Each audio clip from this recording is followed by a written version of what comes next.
Эта история произошла с бабушкой по имени Надежда. Она проживала в деревне, окруженной зелеными полями и густыми лесами. Бабушка была одинока, без мужа и детей, но несмотря на это, она находила свое счастье в простых радостях жизни.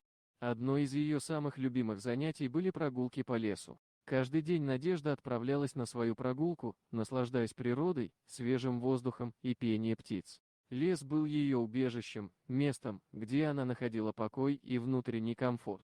Однажды, на очередной прогулке, когда бабушка уже собиралась возвращаться домой, она заметила нечто ужасное. Глубоко в лесу, в укромном месте, лежал гроб. Сердце Надежды забилось сильнее, а в ее голове мелькнули самые страшные мысли. Она подошла ближе и с трепетом открыла крышку гроба. Что она увидела, потрясло ее до глубины души. Внутри гроба лежали маленькие щенки, 3 щенка были мертвы, но один щенок до сих пор подавал признаки жизни, жалобно визжа и дрожа от холода.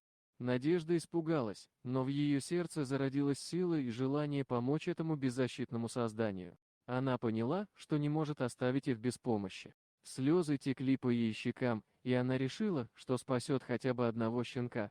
Бабушка сразу же позвонила в полицию, рассказала им о том, что обнаружила в лесу. Они обещали прийти на место и разобраться в этом ужасном деле. Но Надежда не могла ждать, она не могла позволить этому щенку продолжать мучиться.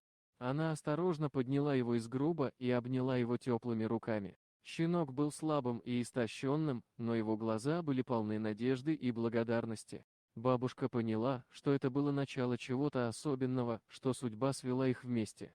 С тех пор щенок стал самым верным и преданным другом для бабушки. Она назвала его малыш, и щенок стал ее источником радости и счастья. Они проводили много времени вместе, гуляли по полям и лесу, весело играли и делали друг друга счастливыми. Надежда должна была потратить много усилий, чтобы восстановить здоровье малыша. Она кормила его, лечила и дарила ему всю свою любовь. Благодаря ее заботе и преданности, малыш быстро пришел в себя и стал жизнерадостным и здоровым щенком. Со временем, малыш и Надежда стали неразлучными друзьями и компаньонами. Они проводили множество прекрасных моментов вместе, деля друг с другом радость и горе, поддерживая и утешая друг друга. Надежда больше не была одинока. Малыш заполнил ее жизнь радостью и любовью. Она придумывала для него игры, гладила его мягкую шерстку и говорила ему о своих мечтах и планах. Малыш всегда слушал ее внимательно, словно понимая каждое слово. Жители деревни, узнав о том, что произошло с Надеждой и малышом, были поражены и восхищены ее силой и добротой. Они уважали и любили бабушку за ее заботу о животных и неустанную борьбу за справедливость. История Надежды и малыша стала примером для других людей. Она показала, что сила воли и доброта могут изменить жизнь и преодолеть самые трудные испытания. Бабушка Надежда и малыш стали символом надежды и любви для всех, кто слышал их историю. Так бабушка Надежда и щенок-малыш нашли друг друга в самый неподходящий момент, но их встреча привнесла в их жизни радость, любовь и надежду. Они доказали, что одиночество может быть преодолено, если есть вера в доброту и силу любви.